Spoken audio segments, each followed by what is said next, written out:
அண்மை செய்தியை பார்த்துக் கொண்டிருக்கிறோம்.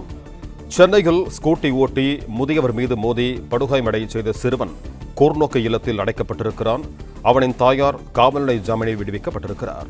இது குறித்த கூடுதல் விவரங்களோடு இணைகிறார் எமது செய்தியாளர் கதிரவன். வணக்கம் கதிரவன், உங்களிடம் இருக்கும் தகவல்களை சொல்லுங்கள்.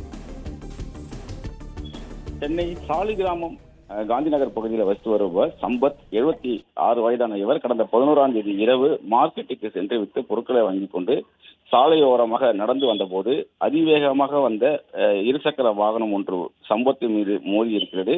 இதில் அவர் தூக்கி வீசப்பட்டு மூக்கு, நெற்றி போன்ற பகுதியில் இரத்த காயமும், வலது கையில மணிக்கட்டு உள்காயமும் ஏற்பட்டிருக்கிறது. தொடர்ந்து அசோக் நகர் கூடிய மருத்துவமனையில் அக்கம் பக்கத்தினர் சேர்த்த பேரில் சிகிச்சை பெற்று வரக்கூடிய நிலையில அவருக்கு மூளை இரத்த கசிவு ஏற்பட்டுள்ளதாக தெரிவிக்கப்பட்டிருக்கிறது. இந்த விவகாரத்தில் பாண்டிபஜார் போலீசார் வழக்கு பதிவு செய்து விசாரணை நடத்தியதில் இருசக்கர வாகனத்தை ஓட்டி வந்தது அதே பகுதியில் வசித்து வரக்கூடிய 16 வயது சிறுவன் என்பதும் தெரிய வந்திருக்கிறது. அலட்சியமாக வாகனத்தை ஓட்டுதல், உயிருக்கு ஆபத்தை விளைவிக்கும் வகையில் செய்தல், அதேபோல மோட்டார் வாகன சட்டப்பிரிவு, சிறுவர் வாகனத்தை இயக்கியது ஆகிய 3 பிரிவுக்கு வழக்கு பதிவு செய்திருந்தார்கள். தொடர் விசாரணையில அவரது தாயாரின் இருசக்கர வாகனத்தை சிறுவன் டியூஷனுக்கு எடுத்து சென்றதும் வரும்போது அதிவேகமாக இயக்கியதனால இந்த விபத்து ஏற்பட்டதும் தெரிய வந்திருக்கிறது.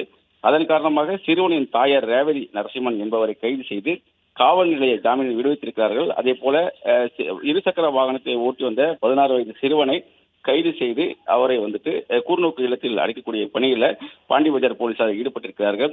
டிவிஎஸ் ஆக்சஸ் என்ற இருசக்கர வாகனத்தை அவர் இயக்கியுள்ளதும் தெரிய வந்திருக்கிறது. தற்போது விபத்தை ஏற்படுத்திய தொடர்பான சிசிடிவி காட்சிகளும் வெளியாகி இருக்கிறது. இருசக்கர வாகனத்தை வேகமாக ஓட்டி வந்து முதியவர் மீது இடிப்பது போன்றவும், முதியவர் தூக்கி வீசப்பட்டு சுயநினைவின்றி கிடைக்கக்கூடிய காட்சிகளும், அதே போல சிறுவன் ஓடி சென்று அந்த முதியவரை பரிசோதித்து பின்பு அங்கிருந்து செல்ல முயன்ற போது பொதுமக்கள் அவரை பிடித்து வைத்து விசாரணை செய்வது போன்ற காட்சிகளும் வெளியாகி இருக்கிறது. இந்த சிசிடிவி காட்சியின் அடிப்படையில் தான் பாண்டிபஜார் போலீசார் வழக்கு பதிவு செய்து தற்போது சிறுவனையும் அவரது தாயாரையும் கைது செய்திருப்பதாக தெரிவித்திருக்கிறார்கள்.